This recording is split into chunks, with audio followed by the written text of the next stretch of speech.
Okay, well, it's about as good as I'm gonna be able to do with the light.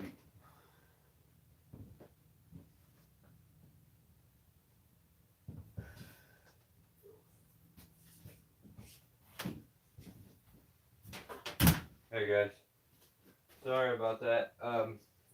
I meant to put the live feed for 6:30, not 6:20.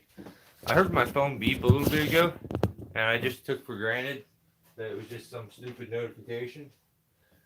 So I didn't even check it. Right as I was getting ready to click on this, I noticed it had already started the live feed and stuff. So my bad. Didn't mean to do that. If you hung around or I made you wait, I apologize. If you hung around, I'm glad you did. But I wouldn't have blamed you if you'd have took off. So last week was kind of not so much a I wouldn't say it wasn't majorly productive, but I kind of was busy with stuff. So you know what, let me see. I want to show you guys something here in a second. I was busy with some stuff, so I knew I wasn't gonna have time. So I kind of had a video in the chamber loaded and made already, and then I kind of put it out. So I do have one coming up for you guys where it's your typical tree climber, has to clean gutters, has no ladder, sees a tree. So you can use your imagination to figure out how that all went. But what's up, Ground Pounder, Billy, James, Jay? What's up? Sorry, I'm trying to catch up on comments right now. Yeah, so that'll be coming out soon, and then I'll jump on to maybe there's a removal. So I'm sure that there is. There's years worth of stuff, so just always kind of a surprise to me. And I'm at that burnt point, so I just kind of will reach down the bottom of the SD cards and pull one out from a long time ago, something I don't remember, and that's usually kind of a little bit funner. So, true veteran born again, what's going on, buddy? Dan K, what's up, bud?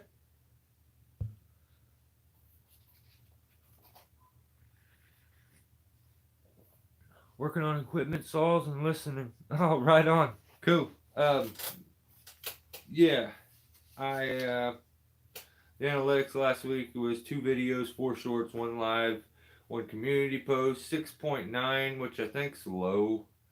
That's probably because I just didn't do much. I did put out 4 shorts though, but it was the most viewed videos was that short where the limb landed on my head. Some sunny days, I think it was called, and then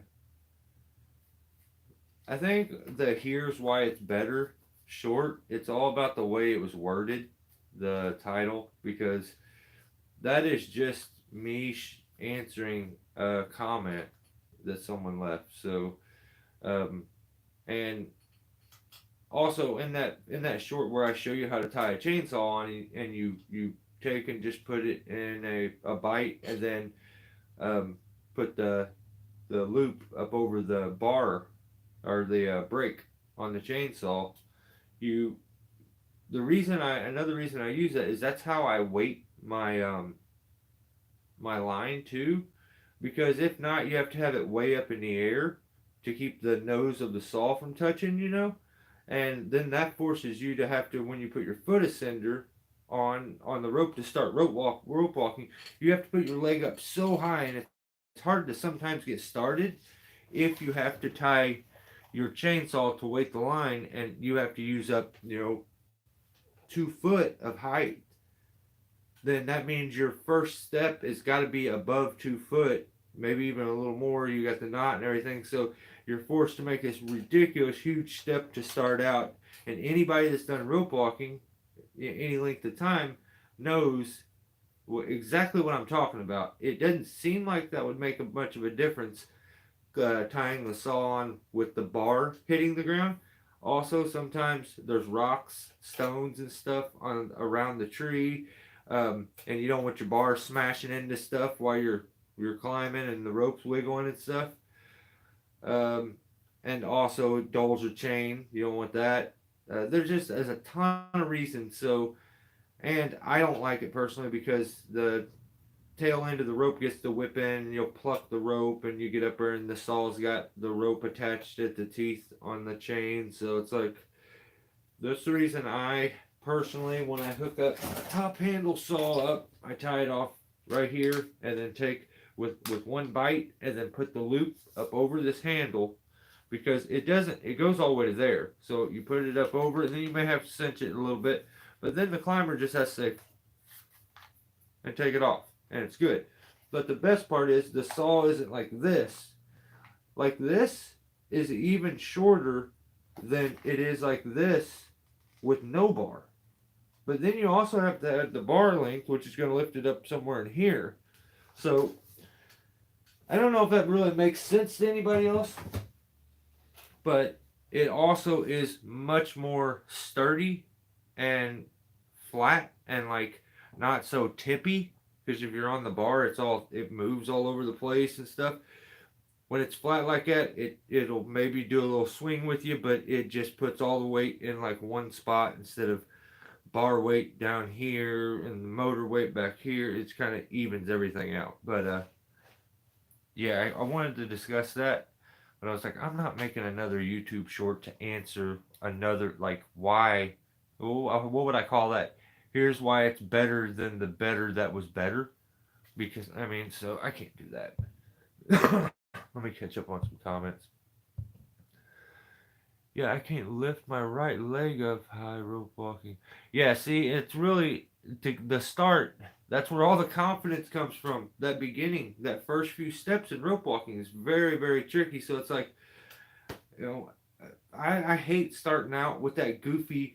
You step and then you go swinging and smash into the house or the tree, or it's like, no, I want my beginning to be smooth, and if I can give any little pointers, that way of tying a saw, weights the line, which allows you to rope walk, which is going to be, you know, probably the best way in my opinion. I personally think this is what I like to do. I didn't even say this in the video, but I like to put pretend the bars on here. It's tied on. I also like to keep the blade cover on. So if it was to bump into something in the swing or something, it doesn't hit the rope. If I was to throw down another rope in the process, it doesn't land onto it. Then when I get it up in the air, I pull the blade cover off and throw it down. So most of the time, I just bring my saws up on a rigging line. Yeah, you could do that. Better burger. Yeah. Did someone say, "Oh no"? So I let me see if it's lit up, because we had no sunlight today. It was raining all day. I don't think it's gonna show up on camera, but I'll show you guys. Let's see if I can get it on camera. Alright, so you know that big tulip poplar? It's going to be in the next video, okay? It'll be in the next video. And it's right here. It's so dark out here, you're not going to be able to see this. But you see up in the sky all those lights? It's hard to see them because they are barely lit up. And they're usually really bright. But you can see them. It looks like stars. Well, those aren't stars. I climbed that tree and I put 70 big ornaments up in it that are solar powered. So it's like a big Christmas tree. It's just, I need to get some sunlight, and then I also need to put the two lights that go, streams of lights that go up. So that was one of the projects that I got stuck doing last week. That's what my wife had me on.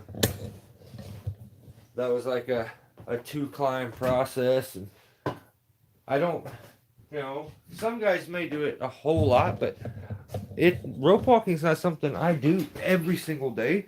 So it's just something that as I'm doing it, I'm like, oh, you know what? You start to remember little tricks, and I figured out a couple new things that I like now, and it's it's something that with enough doing it, you'll pick up weird little tricks and neat stuff. So there's my badge from TCI Expo. It was a blast. I had a lot of fun. Um, didn't think, yeah, dude, it looks so crazy when it's lit up like bright. The first few days, it lit up crazy, and today we didn't have any sun all day long, so I never seen the sun all day. It's one of them depressing days. I got the bucket truck walking down pretty good. Oh, right on. Yeah, that's what I was trying to think, if I could rent a lift and do extra lights, because that was the thing. I didn't want to run streams of lights. I'd have to go around the outside, and climbing that just doesn't really work. So I'm like, I'm not about to do that. Instead of doing that, maybe I could go up through the middle and do some stuff. That involved a bunch of electric cords, and then I found, I can't take credit. My wife found these solar powered lights, and they're shaped like a big teardrop ornament, and they're all different colors and stuff. So bucket trucks are the best form of rope walking. Jay says, "Right on, Jay. I can't even have an opinion, man. I don't got one." So yeah, there's my badge. Oh, you know what? I'm a liar again. That's my wife's. I think mine's in my truck. Had a blast. It's not something that I would normally go to.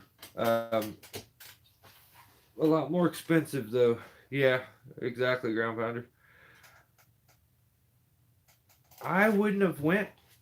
Um, I know we discussed this on a live feed about going to the expo, and I was asking if any of you guys were going to be there, and I'm just not the most like outgoing person when it comes to like trying to meet up with people and stuff like that.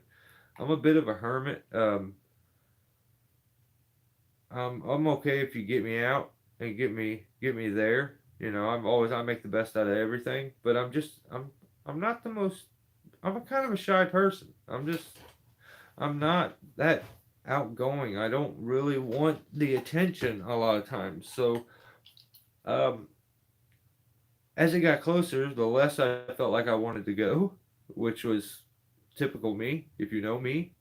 Um, and then Ground Pounder was gonna. I mean, apparently, I don't know if he was going no matter what, or if me being here made it a little more enticing, or so it was like, you know what, guys from Gap, well, I can't say the guys from Gap. Ray called me from Gap and wanted me to swing in, and I'm like, well, I at least it's just gonna be hard for me to go see them. Maybe I can go see them next, but like, here's an opportunity, and you don't have a lot of these. So I went ahead and I went, and especially after I was still kind of thinking, I don't know if I will. Then Ground Pounder said he was going and he was going to be there, and I'm like, God dang it, I couldn't have came at a worse time, like for me personally, but I am so glad that I went. I will definitely, if the next one's anywhere close and if it's possible for me to make, I will be there. I want to thank like anybody who came up and introduced themselves. Um, some people said some really nice things that almost were like, and I'm almost embarrassed. Like, just I don't know. I just want to thank the people that came up and said something to me and went out of their way, because like I said, I'm not the guy that's gonna probably go out of his way, and it doesn't mean that I don't want to meet you. It just my personality. I don't know. It's definitely not the best, but Let me see. Let me catch up on some comments. Nokerborn, what's up, buddy? Next one is in Baltimore. Oh yeah, yeah. That's a little ways away. We may have to go to something else, maybe a Buck and Stock or something like that, or the Paul Bunyan Festival thing, or whatever comes up next that we can all get to. I'd love to meet up with more of you guys. That was insanely fun. Like I can say that I had a blast there. Um, I got to meet some people that I've wanted to meet for years. Some of them probably going on a decade.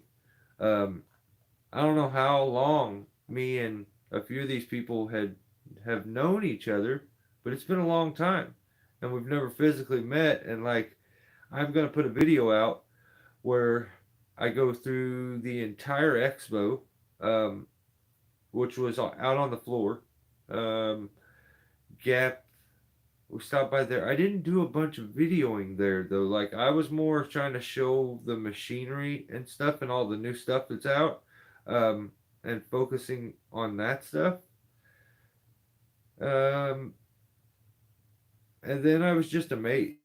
I was literally just amazed when I walked in. I don't know what I was expecting. Um, the process to like get everything set up was aggravating. So I would recommend anybody who wants to go to the expo to register beforehand. The tickets are much cheaper from what I'm being told. Ground Pounder told me. Um, they're much cheaper if you register in advance and get your tickets. And it's a bit of a headache to go there and register before you walk in. And I think we kind of timed it pretty good. We got there probably at 10:30 ish, and then we registered, and that felt like it took forever. Um, so yeah, I drove up to St. Louis. I find a parking spot finally, which that was the hardest thing, trying to find a parking spot at the expo. I find a an entire parking lot, and it's a parking lot where you pay. So it's like but it's like empty. And I'm like, why is nobody parking at this one? And the whole time I'm driving my truck, which the transmission didn't get changed in my truck. They changed the valve body in the transmission, and that's supposed to have fixed it. My truck feels much stronger now. It shifts harder, and like, so I drove my truck up there, but then after I get there, I realized it's full of tools, and like I started kind of spazzing on that. And then this parking lot is like right next to an abandoned uh, parking building, and you can see all the like homeless tents set up, and like it's in a pretty rough spot where we were at. But you have to pay for parking. You have to like register with your license plate and then pay with a card, and it says all day parking $20. Okay, and or um, it's $1 per hour, and I'm like, okay, you can pay by the hour. Okay, I'll give me 5 hours. I'm thinking it's 10:30 when we get in there when we start walking up, so 5 hours. That's around 2:30 ish, isn't it? Just 3 ish. So be more like 3:30, but I'm like, that'll work. And so I pay, and we leave. We make the walk, and that's when we registered. And then we go into the expo, and I walk through the first doors, and I'm just kind of in awe, and I'm kind of dumbfounded. And I'm probably looking around like an idiot. And then somebody random at like, soon as we're sitting there, my wife's like, "Crazy, huh?" Like, yeah, this is nuts. And then the first thing, somebody walks up and introduces himself, and I can't really hear him when he says his name. Like I asked the name, so if it was you who walked up when I first walked in and introduced yourself, I didn't really get to hear the name, so I will give the person a shout out if when I edit the video back, I get to hear the name maybe in the edit, because I did have my camera was closer to him, but it wasn't really showing him. It was just, well, we'll see. Um, Then I get to walking around. My first thing is I'm looking for a ground pounder. Jeff Schroeder had contacted me, so I was looking for Jeff, and that was pretty much it. Oh, and I needed to go over and see Gap, so I just start recording. I get over and I'm so lost in the place. It's so big. There's so many vendors. I'm completely lost. Look at the stack of like stuff that my wife is just randomly gathering as she's walking around. These are nothing but stickers and air fresheners and carabiners and keychains and magnets and like I didn't. We went and bought a bunch of merch and stuff from a few tables afterwards.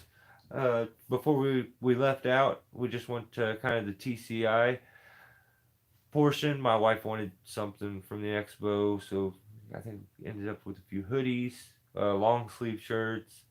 Then we went over to Monkey Beaver, bought a couple things. I every time I wanted to sneak into Gap and buy something, but it was always stuffed with people, which is a good thing because I want them to do good. Um, but Ray was always on the outside. Thank God he was on the outer edge of their display because he's the one that seen me, and I'm like, we've never met. Dude instantly spots me, starts smiling from ear to ear, and at this point, okay, you guys, you're probably starting to figure out kind of how I am. I'm not the most social butterfly. Um, I can do this because there's no one here technically in front of me. So I can do this and not have a whole bunch of like shame and like feel nervous and stuff. I can shut it off when I want, but I feel like I just avoid being in it so that I don't have to use the skills to kind of shut it off. But that's funny. I just got a text message from my wife's coworker. They come over and check on my neighbor's place when they're out of town, and apparently they seen the tree and they love it too. So all my neighbors have been saying something. Jim is so far away. They spoiled us Midwest guys in the last 3 years. I wish I would have went last year, but I've I don't know. I say we make our own damn festival. We could just, dude. The first thing that really got me really into, like I was hooked into tree work. I had done it my entire, like I've just always climbed trees, but I got hooked when I got to meet guys that were like-minded. And I was just on Facebook, and some random guys were like, "We're having a climbers camp out. Bring a tent. Um, we're gonna do climbing all day. We're gonna build a tree house." And I'm like, "What?" And they're like, "Well, everybody can swap devices, and you could try everything." And I'm like, this sounds cool." And when I went to it, it was amazing. It was just I'd never used SRT. They like opened me up to SRT. So like making our own festival, that's definitely a doable thing. You just have a camp out and have a few good trees to be able to climb around in and some stuff to cut on. If you set it far enough out in advance that people can plan for it, you could easily do it, man. Getting plug holes with truck face all Dodge. Right on.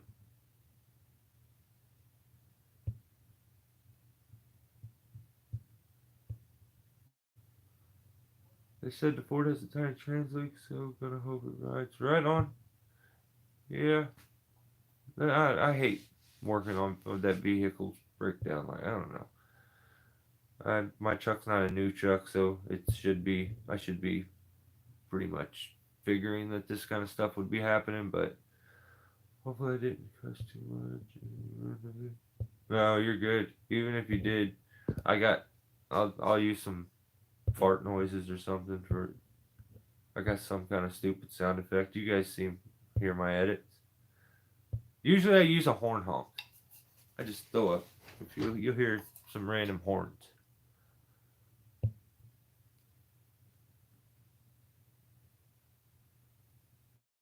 Oh, are you talking about your video, Ground Pounder? Yeah, Ground Pounder's video was good. I like it. Did you, Ground Pounder, did you go over into the arena? Like, where the bleachers and everything were at? Where all the cranes and the mechs and all that stuff was?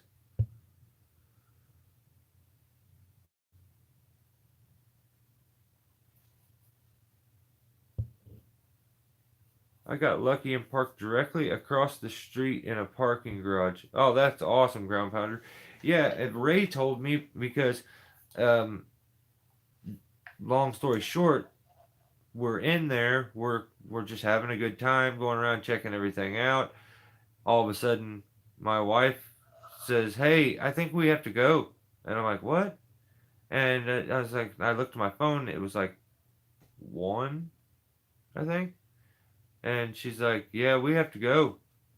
I was like, "No, we have parking till like three something," and she's like, "That's not what the ticket says." And I don't know why, but like it only gave me 3 hours of parking, so I had to leave, and or walk all the way back and go trade them, which I guess I could have done, but I was I was overwhelmed very quickly. But I know what's good is like now I know what goes on there, how to kind of like what I know what to expect, and I can prepare for it and be ready. It was awesome, and the highlight was introduce like getting to meet a few of the people that I met. Like I am I'm stoked at the fact that just the people I got to meet. You know, when I was awkward and I felt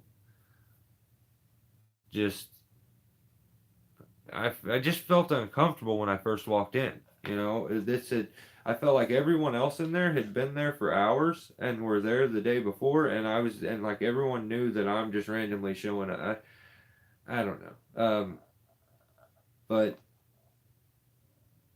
I'm like awkwardly walking through, and Ray spots me and immediately like locks eyes and points at me and like comes over. I go to shake his hand, homie just pulls me in and gives me a big hug. I'm like, damn. Um, Such a good guy. So like instantly made me feel like I was welcome. So that kind of let me exhale a bit. And then the rest of it was just awesome. I finally met up with Ground Pounder, and then we walked around. Um, then he had to leave, and then we made another loop, and that's when we went into the arena area and seen all the cranes and the mechs and did some recording in there. Um, then I ran into a guy that I've wanted to meet for a long time, and a YouTuber that I feel like puts out amazing content and doesn't get his credit, which is uh, well, you'll see.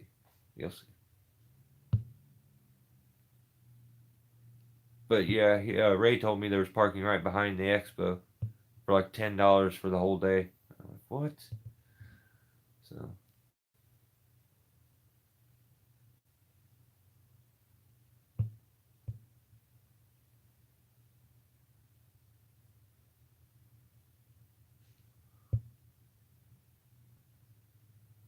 huh? That's crazy, Jay.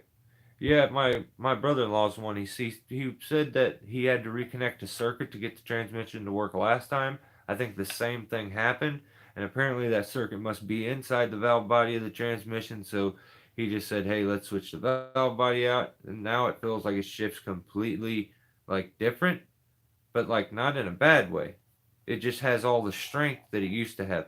I think before it would shift out quickly and like kind of clunky, but yeah, it's so far so good. Just say that. My 2016 Suburban on trans number two. If it don't say Allison, then I don't want it. They definitely don't make vehicles like they used to, Billy. I have an old Ford F-150 that is more rust than it is pickup truck, and I could take that thing and probably go throw a battery in it, drop the tank, prime it. May have to replace a hose or two, but that thing hasn't ran in like over 15 years. I bet it fires right up. But also, check this thing out. So, I'll show you what. I'm walking around, and this thing catches my eye, like out of the corner of my eye. And so I'm like, what the heck is that? Let's see if I can find just that part. That's a crappy picture.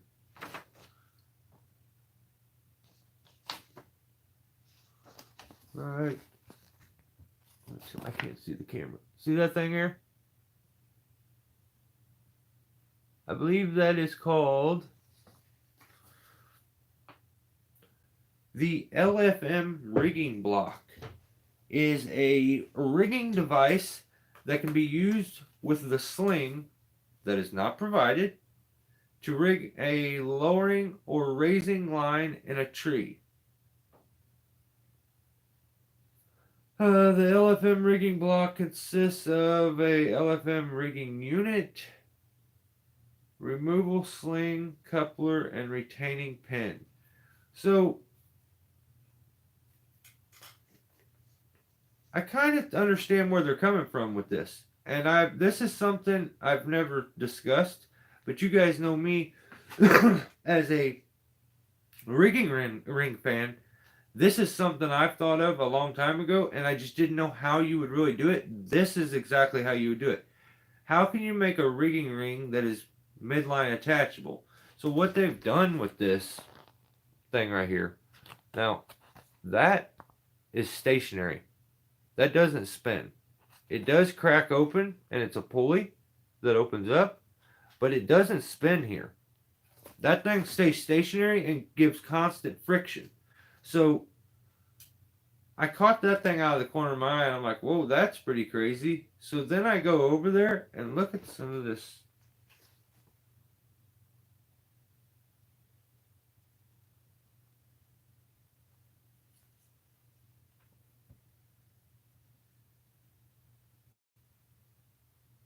So simplified bollard, basically. Um, One of the things that, I mean, people ask me all the time, like, why don't I just use a porter wrap? Why don't I use a porter wrap?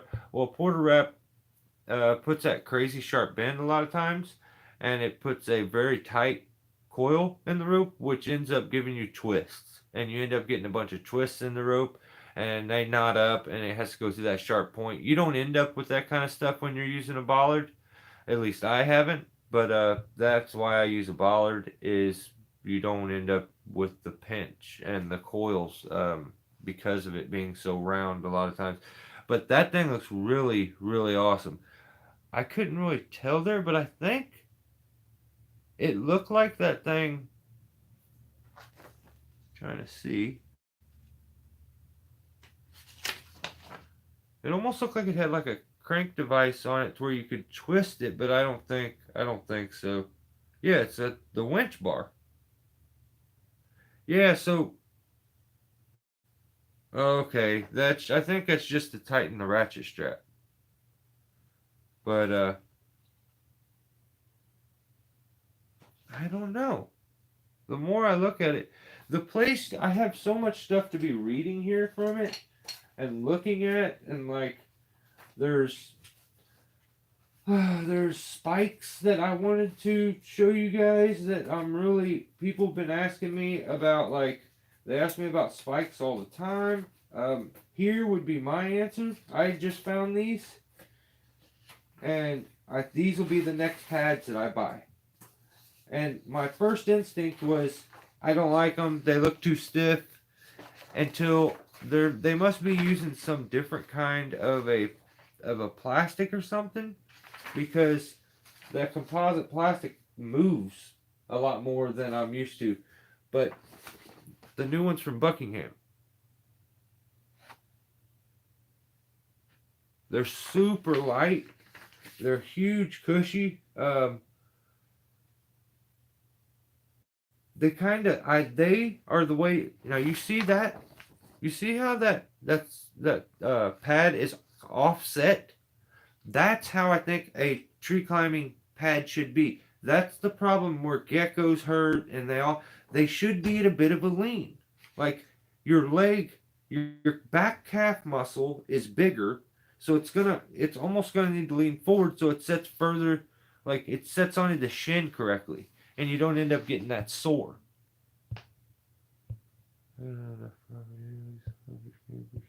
That would be awesome. I got behind on comments. I forgot what I was saying, so let me just catch up so I don't want to miss anybody's comments. Totally willing to host Michigan. Of a lot of travel for everyone.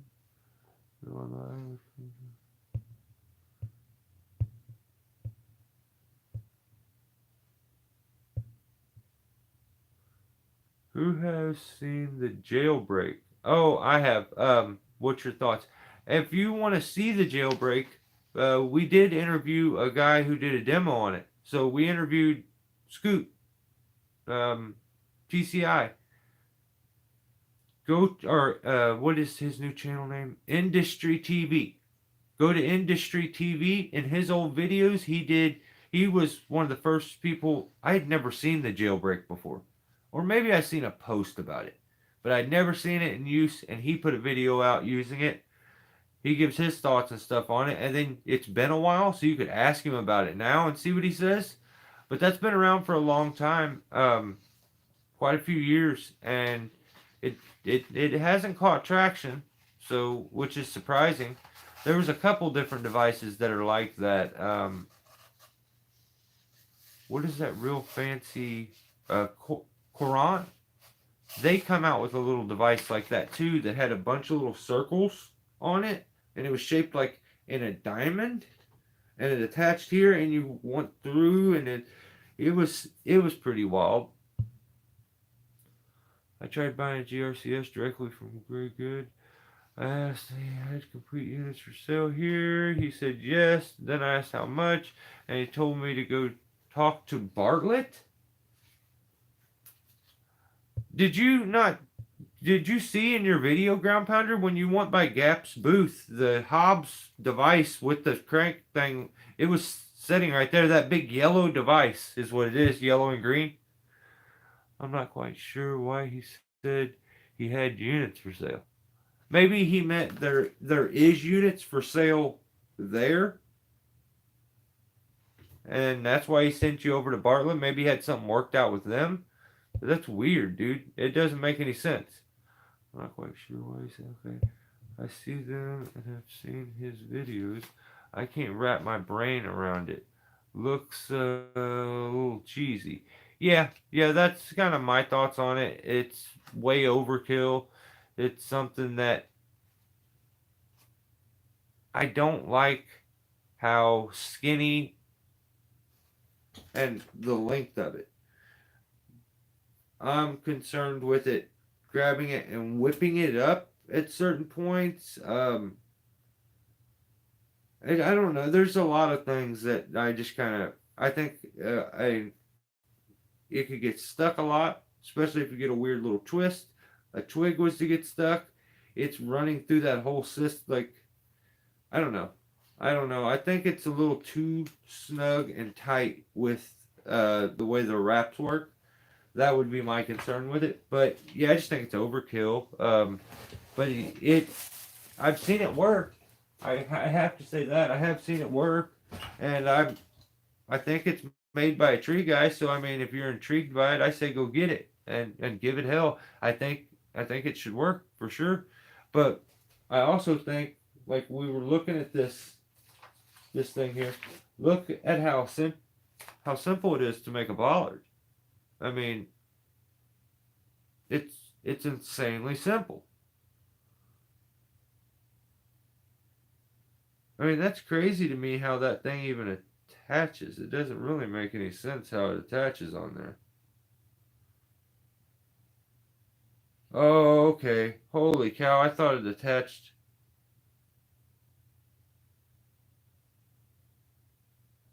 Oh, I don't know. I'm confused now. the more I look at it, the more confused I get. Okay. Yeah, check it out. Okay, so in this picture, if you look at it, now you see, damn it, down here, you can see the truck hitch. It's got a hitch made onto the back of it. And so they just took a receiver and welded it to a plate of metal. So you could do that same thing for a bollard. You could take a plate of metal and then weld a female piece onto there flat with the hole at the top, to where you could take another one and slide it down onto it, and all you would do is just weld your piece of metal straight to it, or or put it up through the middle of a piece of round pipe, or kind of get creative, and then you could slide it down into it and put a pin through, and it would lock it off, and you could also take it off and go put it on your truck. So as long as you had a round piece of pipe with a male insert attached, that when you pull it off, you got a round pipe and then the other insert coming off of it, and then you could just put it into your plate after you weld a female to it, and you're set. You got one that's able to come off and go over here and go on to a different one. You could do that same thing and weld a rim to a tire. That's going to work too. I mean, I'm not trying to get anybody hurt, but I mean, you could take probably a very like an old rim to like an old lawnmower and use it, or something, an old go-kart, even like one like that, and weld it to a piece. You could get creative with these things and make a device that just, you make wraps to create friction. So I feel like that's what a guy's done here. He's using friction as a friend, because it's trying to control things and slow things down, and friction is your friend in those kind of situations. You seen the Hobbs Cool? Said I had to deal with a dealer. Those kits are like $3,500. Buckingham has a new climbing device that looks like an akimbo but looks stout. I'm sure it will cost $5. Really? I have Buckingham's new stuff here. Let's see. I thought I did. Oh, right here. Yeah. Yeah, you said it's a new climbing device? They have a bunch of new saddles I'm seeing. Here, you guys. So, bunch of new saddles.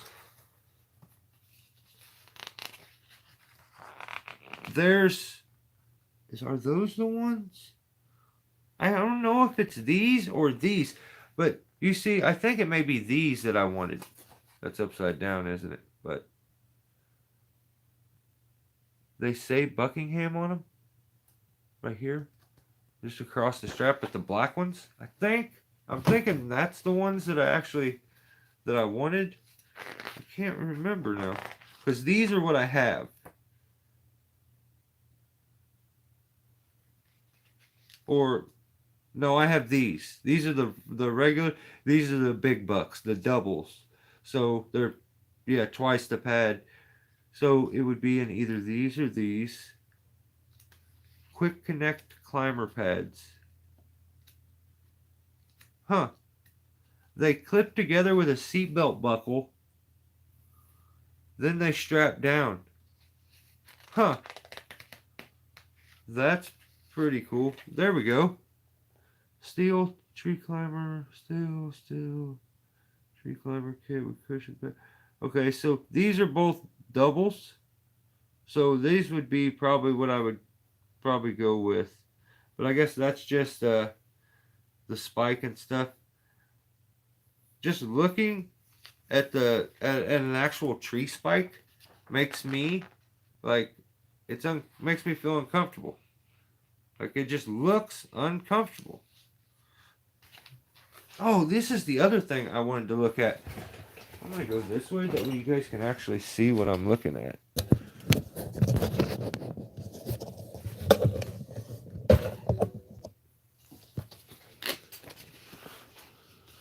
This is crazy. These things. What's up with these? Anybody seen these?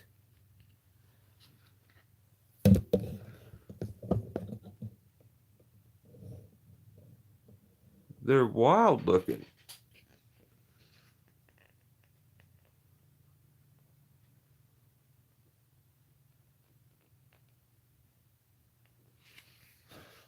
They call them the Super Savers.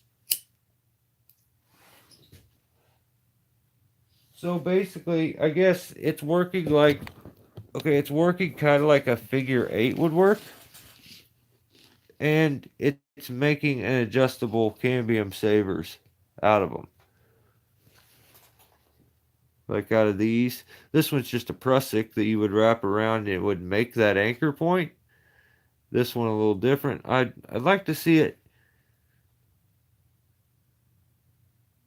That looks crazy. Look at it being used. Damn it. There's no light here. Let's go right here. Is that better? Yeah. Not really though. Can you see that being used?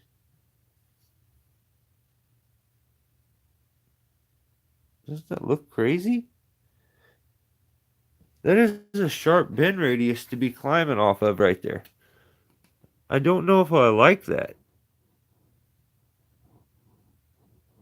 And I grabbed a hold of a couple of these when I was there and like checked them out and was like, well, that's kind of cool. Um, and thought, well, it looks neat, but like, what is it?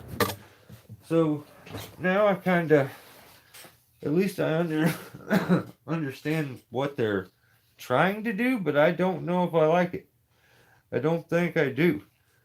I'm looking at it being used over here.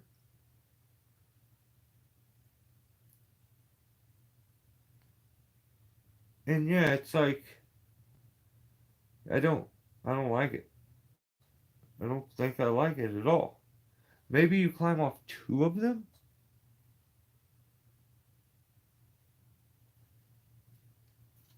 Don't know. Don't know if I'm a fan of that. Maybe it's just so advanced and like smart that I don't get it. And there's a lot of things that I don't get. So there's a quick 8. Those are neat. You can make one or you can buy theirs for who knows how much. But there's your normal cambium sabers. And then there's this weird one over here. It's like a leather strap. The trees squeeze. Tree easy squeeze or something. I don't even know. Some of this stuff. Come on.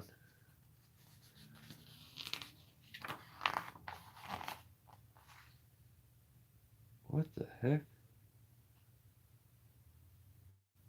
The one hand method. Throw line techniques. You know what? You don't. I think they're trying to steal from my video. I showed you all the best throw line techniques. I showed you one hand, two hand, underhand, overhand, the girl throw, and the fishing pole. And I didn't even include all the little devices that you can use to shoot a line up into the tree. So, let's see, we gotta be getting close. And then apparently they have ripped off Rock Exotica. Or they just put their... That may be like a Rock Exotica pulley, like a legit Rock Exotica pulley with their name on it. Like it looks like it. But maybe not. I thought it was like, I thought it said Bucking Billy too. But it says Buck Bully on it. Yeah. So those are, what is that thing? The Ox Block?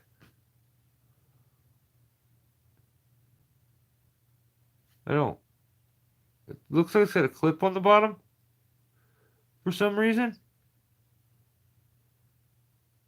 And it swivels. But then again, it looks like it's a pulley too that cracks open. That's it right there. I am so confused by some of these things. Alright, so there's rigging and lowering. Let's see. Here's some new devices for hanging your saw up. Anybody that's into that stuff. I like my crappy, cheap, easy way, but that thing seems like, I don't know. You're like, it's way different than the bucket hooks I've seen because it gives you multiple hook spots, like two on the inside, one on the outside. Seems pretty cool to me. Maybe I'm wrong. But I think I don't have I don't have a bucket truck, so you guys have to tell me. From what I know, I think the scabbards and stuff that you buy for bucket trucks are stupid expensive, like crazy. They cost way more than they should. So like I'd be making one out of like PVC or my own metal one or something, but um, that's just me. I don't like I don't like feeling like I got ripped off. Yeah, like these big huge scabbards here. That's just a little different. It just clips on and then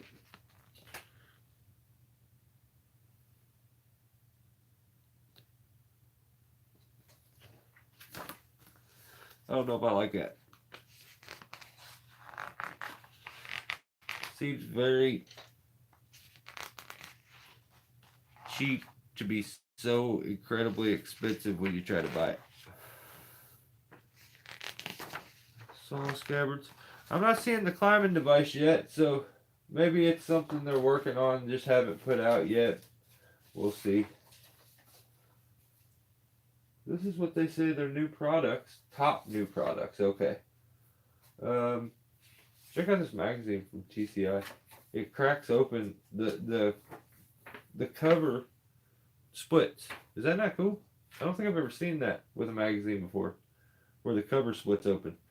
And like, I didn't even know it for a long time. The front picture looks perfect.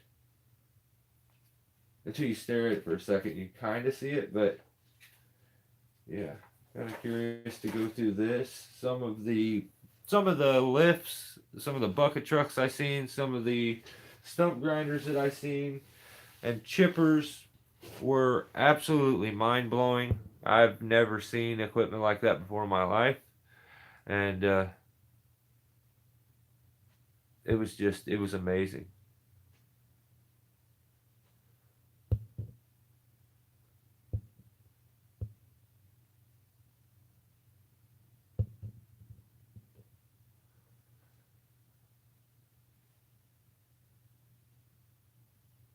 4,700 is what a GRCS is in Canada. Jay, damn. John, what's up, brother?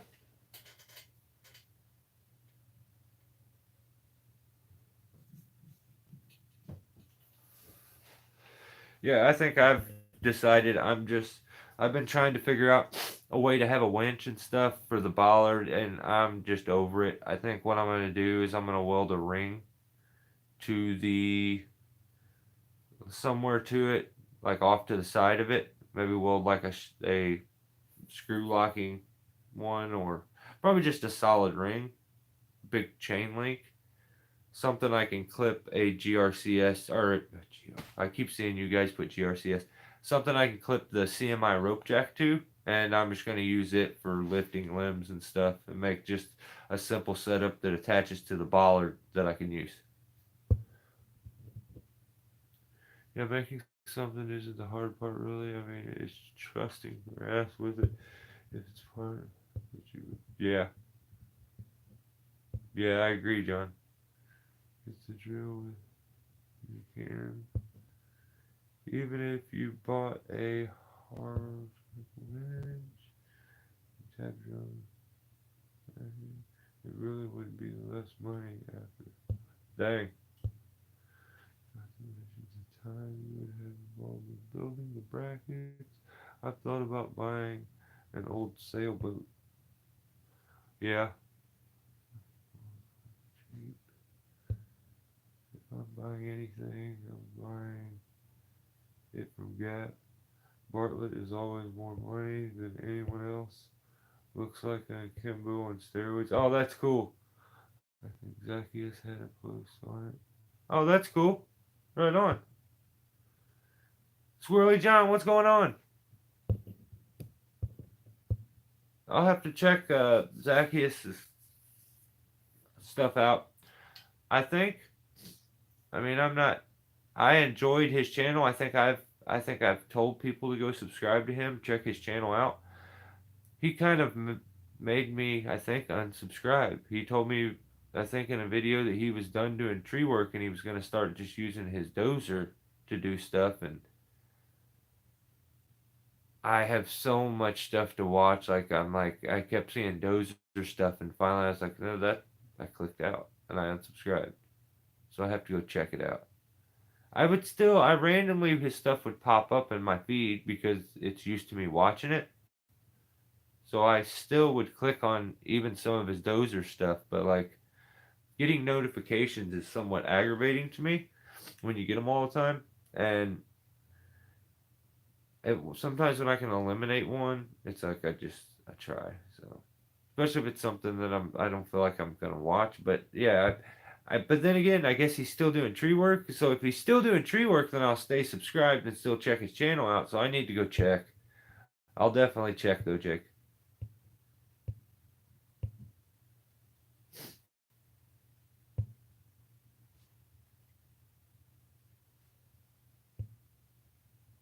Yeah, Velcro is really nice. I've had my Velcro big buck pads for I don't know. It's been so long now. It's probably going on close to a decade, I think. And the Velcro still works. And I have a Great Pyrenees. And like hair from him, I don't know how there's so much hair from him. I think it's because the hair sticks to my pants and then I put the spikes on. But like the Velcro is still, it still works so good. And that was so long ago when I started to use these things. But yeah, I never thought about it. I've used them for a very, very, very, very, very, very long time. Um, Pretty crazy. A pair of Notch Gecko straps with the Buckle brand. New, you could have them.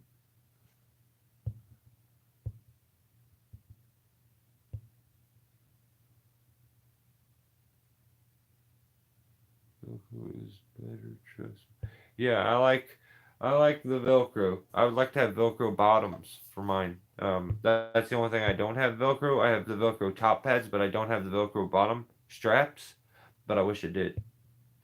I have a pair of Notch Gecko straps with that buckle, brand new. You can have them. I mean, I use the straps because I have to replace the.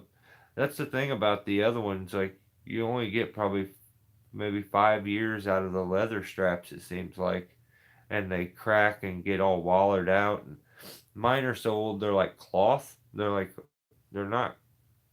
They're like a canvas material or something. They're really crazy because they're not leather, but they're like starting to.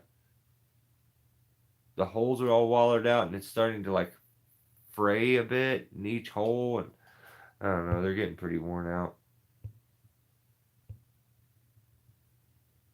I have the Velcro straps on my geckos.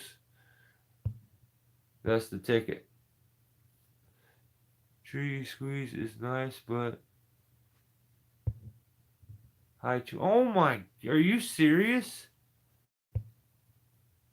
Buck is overpriced, in my opinion. I agree. Our chippers on the fritz, no power to the ignition. So boss had a rental today. Recent mobile 1450. No power to the ignition. Take a screwdriver and cross it over the solenoid. That's what we used to have to do when we would start ours. Just take a screwdriver and cross it over. Oxyblock is for lineman work. Okay, that makes sense. I'm way too high.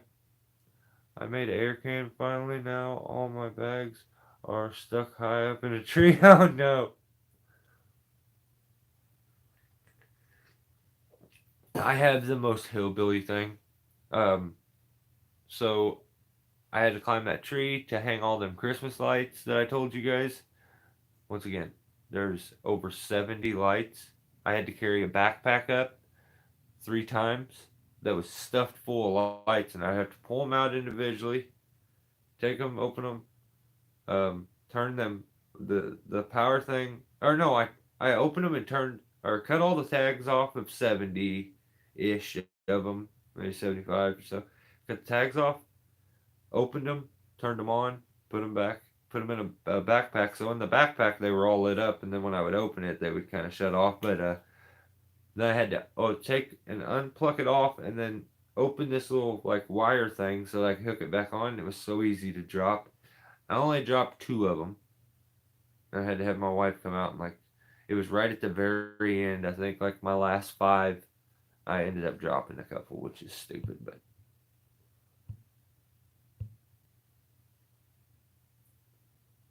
I see mine on the floor of the bucket. Years. Don't bother me.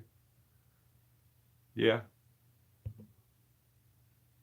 I just have scabbards for the truck. Yeah. 450 is metal. Is mental for a price. Yeah, that's insane.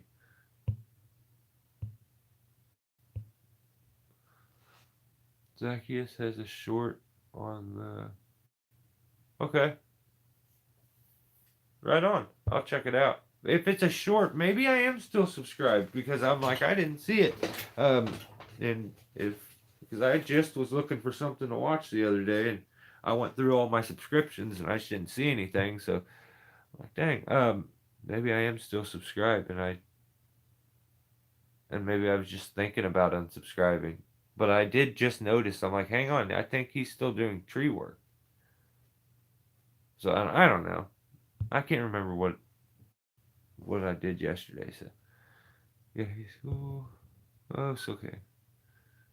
Everyone here uses outboard 2-stroke oil for their saws, right? Yeah, 100%. Like, I don't.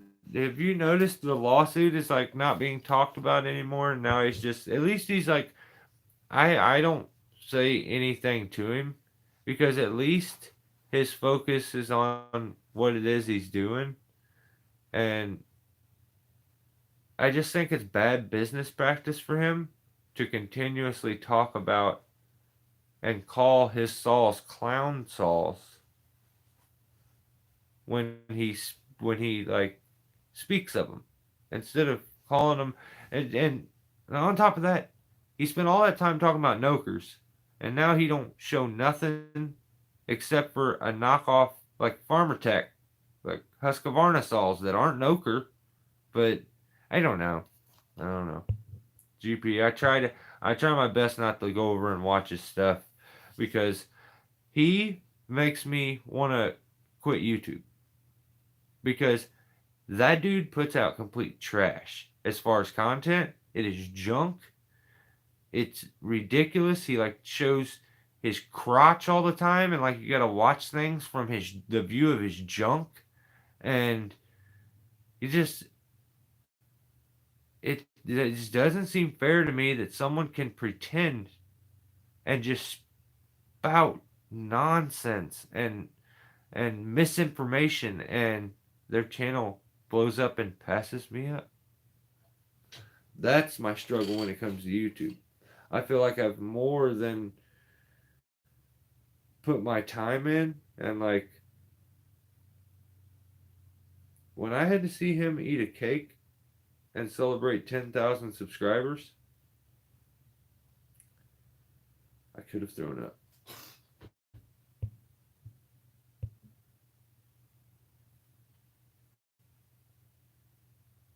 And absolutely not. I don't use no damn marine shit.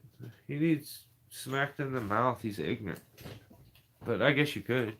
I mean, I just don't. I think that guy's a knucklehead.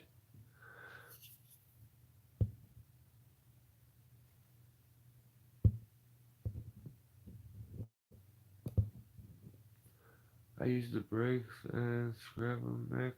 Is that quick trip cells?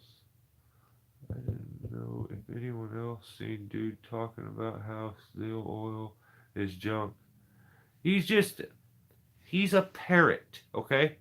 What he is he's so stuck on himself and talking about how his channel is viral and how his channel blew up. And no, it didn't. It's not viral and it didn't blow up. People just love to see a car crash, and it's no longer that. Now it's just him talking about chainsaws, and he's now dependent on his knowledge and him as just an entertainer. That's what he's dependent on now. He don't have all the drama from the court cases and this and that. Here's how I will know for a fact that his channel is not doing good and that it's on the out is if he goes back to talking about that, because he's he's begging for comments, he's begging for likes. It's like, dude, you have over 10,000. You have 10, like he's probably almost at 11,000. His channel continues to grow, and I see the views that he gets and how many likes and how many comments, and like people that have like 10 subscribers have way more interaction with their subscribers and viewers than he does. His videos have like one comment, no comments. And then he begs for comments, and I know people are commenting, but he's blocked everybody from being able to comment. So if you've ever left him a comment and thought he got it, he didn't. He's already blocked you. So he's just a bit of a narcissist, and it's aggravating for me to look at his channel and see it do well. And I'm a nice guy. Like, I don't wish bad on anybody, but I just feel like he's just not my type of guy, and I don't wish anything bad on him. I just think he's a knucklehead. You buy the steel fuel like in the can? No, no, I don't buy the steel fuel. And I don't much like steel mix is my thing. I prefer the orange because it colors the gas better and makes it distinct that you can tell between regular gas and mixed gas. The new stuff, not so much. After you mix it, it still looks pretty close to just regular gas, so you can make that mistake. I have seen a video or two on YouTube where people have done some stuff and say that there are a lot of cases of the silver stuff messing saws up.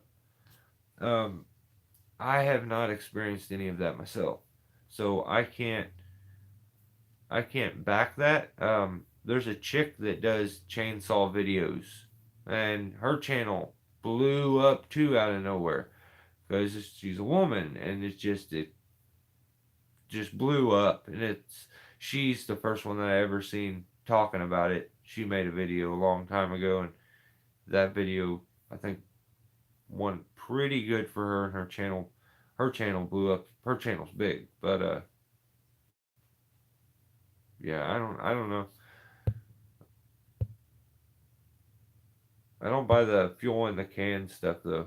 I'm not the biggest fan of some of that stuff. I bought that once, and it messed my soles up. I think I put a video out about it. I think, yeah, and you guys know how I'm a advocate. I love steel products. Like, I think I've had to put a video out saying never buy that trash because it like fouled out all my plugs or something. I don't even remember, but it's something went bad. I don't know.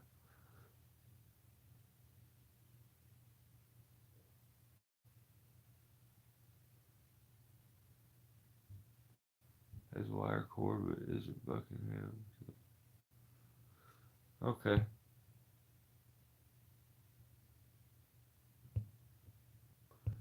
You do a lot more cutting than I do at 5 gallons a week.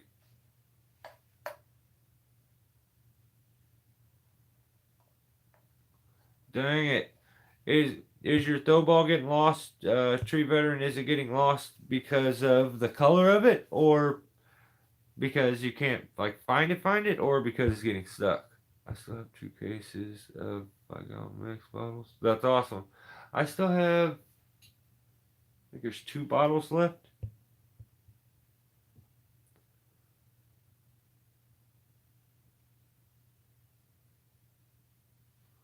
I can't see everyone's comments. Why? Huh. I don't know. Interweb has me blocked or something. What? I still see your comments every time. That's weird. Let me click on you and see if I can do something here.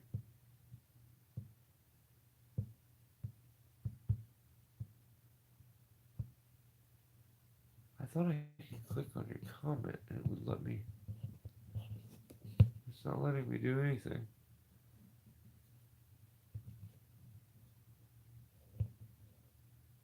Why can't I read comments? I use them milkers every day.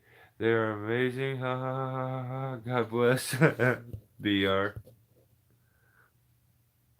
It isn't cheap, man. On the long run, it saves money. It has a shelf life of 3 years, 2 years if it's open. Don't have to worry about guys straight gassing anything. I've had bad luck with it. It fouled all my plugs and my saws out. I bought a can of it, and I remember that happening.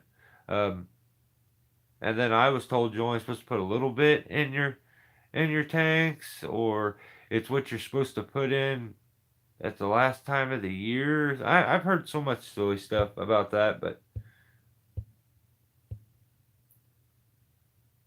I like his video when he hacked that tree down. Yeah, he's wild, ain't he? Yeah, the bucking tree squeeze are expensive. Yeah. All I can see is my own comments. Give up. Can't see others talk. What? Very simple friction saver serves the same purpose. Yeah. Tree veteran. Just going out. Chat. Come back. Did the same to me. That's weird. Yeah, anybody that's looking for one of them cambium sabers, I showed in a video how to make an adjustable cambium saber. I bought a rope thimble. I took a section of rope, probably no bigger than this one here, and oh, I was wondering, I had that stored different than that, but um, I took a little chunk of rope like this and put a thimble on one end, and then tied a knot at the other end. Made it this. I have 2 of them, and then all you have to do is slap a prusik in the middle and a carabiner. You adjust that prusik out wherever you need it, and you run that around, and either you have a ring at the end or you have a thimble like I do. You take the prusik eyes, you take the carabiner off, and the prusik eyes will go through the thimble that you have on one end. They'll go through, but then you clip your carabiner on, and that's where you anchor your rope to, or your termination knot or whatever. And the carabiner can't go back through the thimble; it's too big. So it gives you an adjustable lanyard. Then you kind of cinch it up a little bit, and you could use that anywhere. Um, and it's cheap. Most guys end up hacking a chunk of rope off. You end up having a 10 to 12 foot, maybe 20-foot chunk of rope. You can make an amazing adjustable cambium saber with that. All you need is a prusik and a carabiner, and go buy a cheap thimble. Yeah. So, uh, I have one. I just don't have it. I don't want to go out to my truck and go dig it up and stuff. But maybe one of the next videos, maybe I'll show it. Since all these cambium sabers and everything are so outrageously priced now, maybe I'll put out a video on how to make a cambium saver the cheapest way. Maybe I could make one with a ring or something like that. I don't know. You could also do the same thing and use it to where it is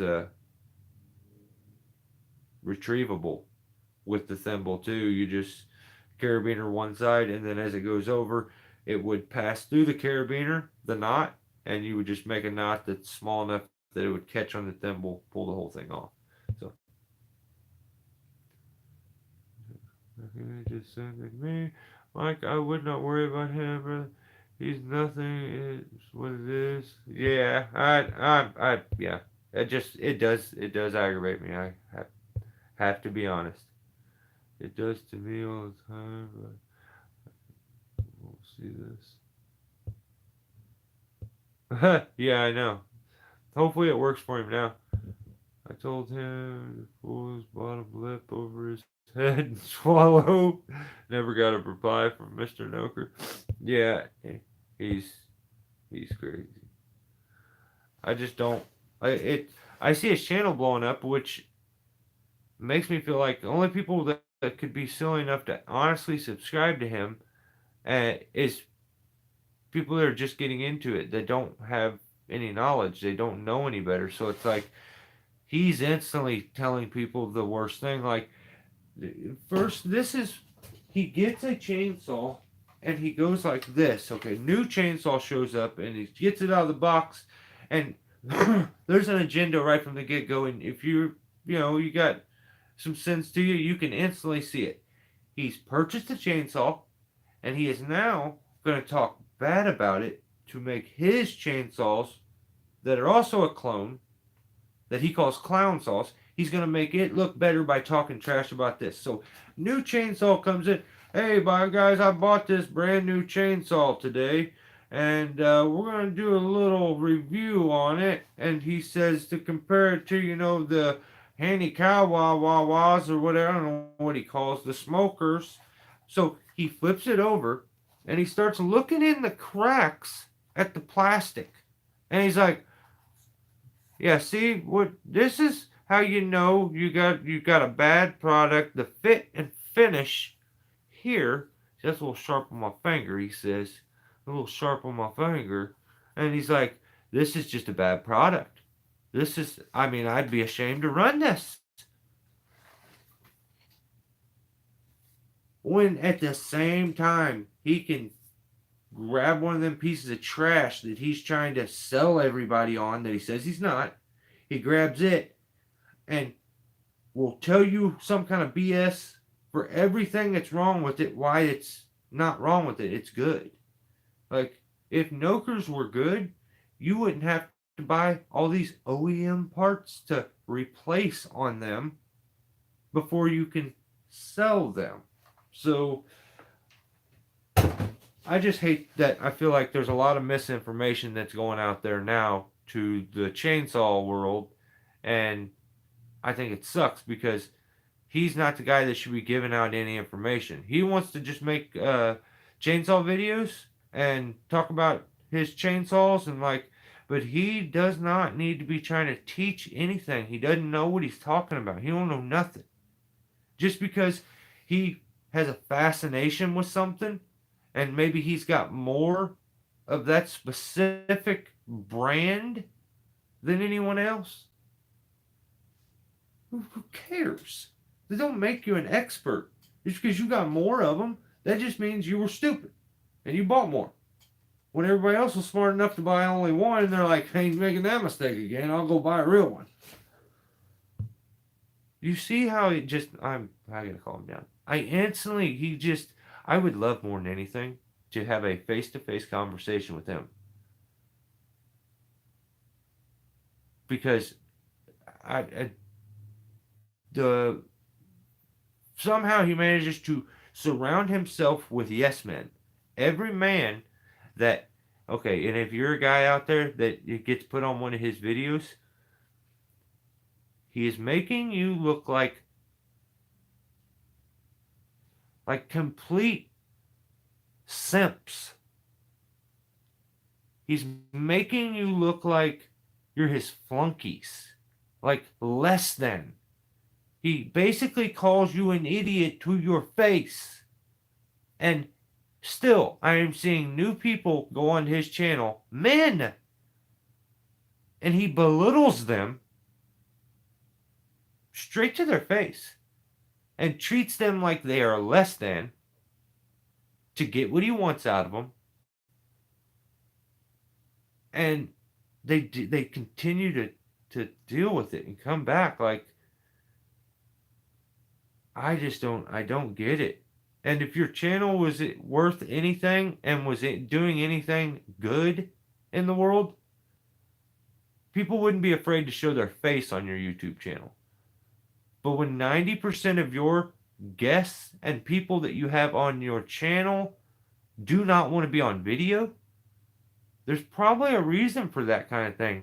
There's a reason why people don't want to be on your video. They don't want to be seen on it, whether it's they think what you're doing is wrong, or they think that you're just a complete kook and like Captain Cringe, or they don't want to be associated with it. There's a reason why people don't want to be on his channel, and I don't know. He's wild, man. I did a video on Steel's premixed fuel and my saws. They're clean, no wear, and zero carbon buildup. That is awesome, though. Maybe I'll give it a try again. Backpack Floor and 500i drinks it. Right on. The fastest tree channel I've ever seen grow is guilty of treasons. His content is great, and his channel grew so fast. Yeah, he earned every bit of it. Not only he built the channel once, he did it twice. He has first one stolen from him because someone got greedy and got clout hungry and had to have control of something that they didn't build. And that's the reason that channel is sitting there doing nothing right now and hasn't done nothing since he left. That's he was working for a damn vampire, if it seems like, because the guy just was looking to suck everything he could out of him. I want you to work, I want you to make me money, and I want you to bring all this advertising and stuff to us. Now I want that. Oh, you get a little bit of money from that. And I want that too.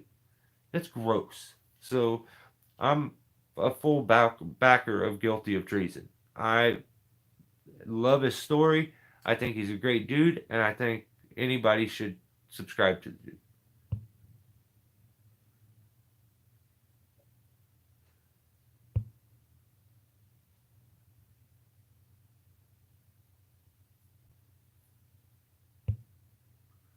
Kevin from Game of Treasons was there. Oh, was he?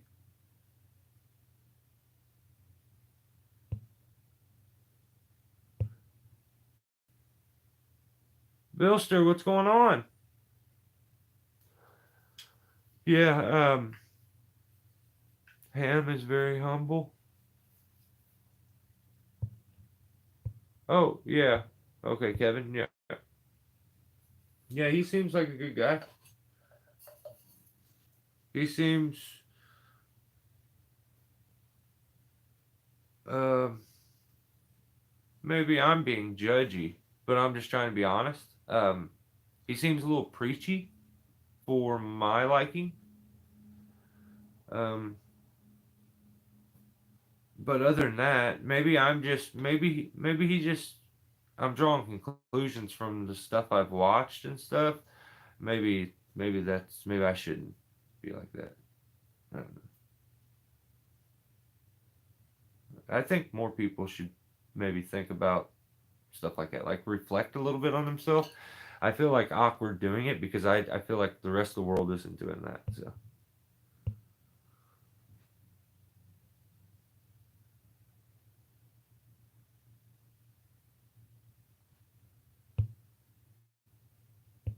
yeah, I think he does. But then this, I don't know. I don't know. I know that the guy has. Okay, I think I don't even think he's monetized his channel. I don't think he realizes he can monetize his channel. He still doesn't have a community page. He, I don't know. I don't. I think the guy's a complete knucklehead. He's so I know everything, that he'll take the hard way to get everywhere. Like, you know, he's okay. That's why you can see why his brain has fixated. The first thing on chainsaws that his brain that fixated on was the starting, the starter, like the essays. I didn't know what that damn thing was even called before him. But since that's where you got to start to get it running on a chainsaw, that's the first thing his mind fixated on. He went and learned the proper name for it. I call it like the clutch cover, I, or I don't even know what I call it. Like the pull rope. That's what I call it. I've always called it the pull rope. I've never called it a starter essay. But he doesn't know anything about chainsaws, so he's looking it up and he finds something. And the second he finds it and learns something, he's a parrot. He will then regurgitate that nonstop, repeatedly, until he burns that completely out. Then he will move on to the next little thing. He may learn a little bit of info, like maybe his social jerk off warrior in your mama, he like tells him something that's kind of cool that he didn't know, and he'll repeat that nonstop. And when they separate from each other, he's on his phone trying to look things up and figure things out, and like comes back and usually understands about like half of something before he starts teaching it and trying to inform everybody about his great knowledge. So I don't know.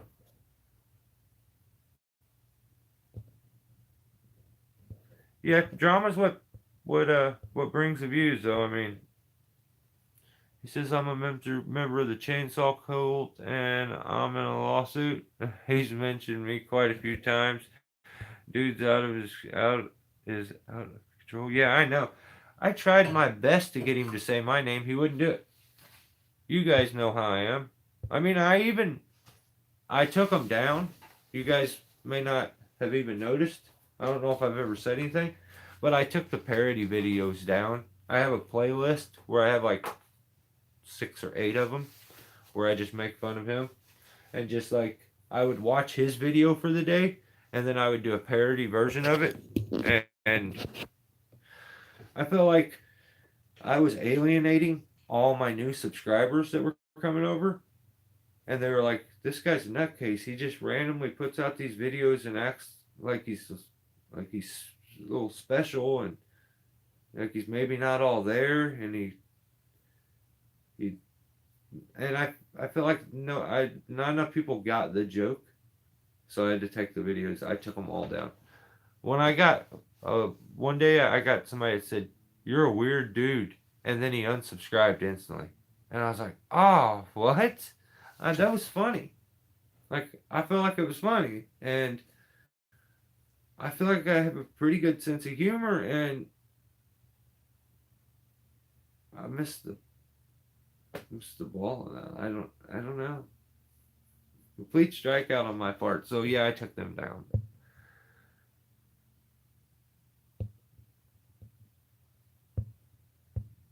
What channel Nate Dogg says? Gotcha. There, I said his name. Haha. Yeah, I ain't. I call him Skis. It's close enough to what he says his real name is. So I'm afraid to look at this metal and wood. Yeah, yeah, it's he's weird. He's made some really off-putting like sexual jokes about just random women. Like he just comes off like a creep. And then he's always like, I don't know where this came from, but he's always talking about DHNSs. We're gonna do some DHNSs. And he says this in almost every video, I think. And it means Dick Hacker Nut Shots. And this is when he's got some dude that didn't agree with him 100% about a chainsaw. So now he calls the guy Dick Hacker for some reason and says that the guy, or like, and I don't know if he's like mocking this guy or what, but he puts the phone between his legs so that it's pointed up at his crotch. And oh my god, I'm sorry to anybody out there if I'm about to make you like, okay, I need to know something. Let's just get this out. I have to know. All right. If you left a comment, please just say if you're in the last 20 comments and you left it and it was important, please just rewrite it and I will read it. But I have to ask this, so I'm gonna jump ahead like to get back to the normal comments, okay? Where I'm caught up. I got behind, so and then I'll read your comment. But I need to know, does anybody else, do you all start, I need to know, this don't make no damn sense to me. Does anybody else put their chainsaw in their crotch when they start it? Feels weird. It feels like if the damn thing's stuck, you would really mess your stuff up, man. Like, I don't like it. I don't like that. You guys put your chainsaws in your crotch? I need to know. Let's just be honest. If you crotch it, I tell me the truth. Because I want to know. I also want to know how you do. Do you just punch yourself in the pecker nonstop when you do a top handle saw? Because like I kind of get how you can use these and you could do the little crotchy thing, okay, where you pretend it's a strap on. This because this thing is out here a little bit, and so you kind of a little away from your stuff, okay. But it's a damn top handle now. You're gonna punch your pecker off trying to start it if you got to do the crotchy thing. So don't, please, if you, I will personally teach you how to start a chainsaw like a normal man if you need help. But don't put the chainsaw between your legs because then someone else has to use that chainsaw maybe, and then they have like your crotch all over it, and like I would never use that chainsaw again. Like if I was that in your mama dude, his like sidekick, I wouldn't touch him chainsaws. Like homeboy has to put it in his crotch, deep, every time before he starts one, and he says that's how you're supposed to start them. I feel like it's a weird kink that he's got, and he like gets some joy out of it. All right, so the live feed just got really weird, got a little crotch heavy, and I think I need to end it. I feel very awkward right now, and I feel like I shouldn't have talked about my crotch that much. Definitely not. All right, I'll see you guys next time. Thank you for hanging out. The TCI video will be out soon. I may give it a little bit, let it be a little bit away, and then bring it in later on. um, I just want to say thanks to you guys. Thank you. Anybody that came up and said hi at the expo, thank you. I appreciate it. Ground Pounder, it was awesome meeting there. Everybody else that I met was amazing, and I guess my regret, I didn't catch Jeff. We kind of somehow bypassed each other. See you, Blister or Bilster. Um, somehow we just missed each other. So that would have to be my down, you know, the one bad thing about it that I don't like, that I was that close and somehow we missed each other. So my regret there. Everything else was amazing, and yeah, thanks for hanging out. Thanks for subscribing. Thanks for all the support, and sitting around and talking with me for the past hour and a half. I gotta go. My daughter's here. All right. Have a great Thanksgiving, and I'll see you guys next week. Peace. Hey, maybe I'll do a live one night when the tree's all lit up, and I'll show you guys then. See you guys. Stay safe.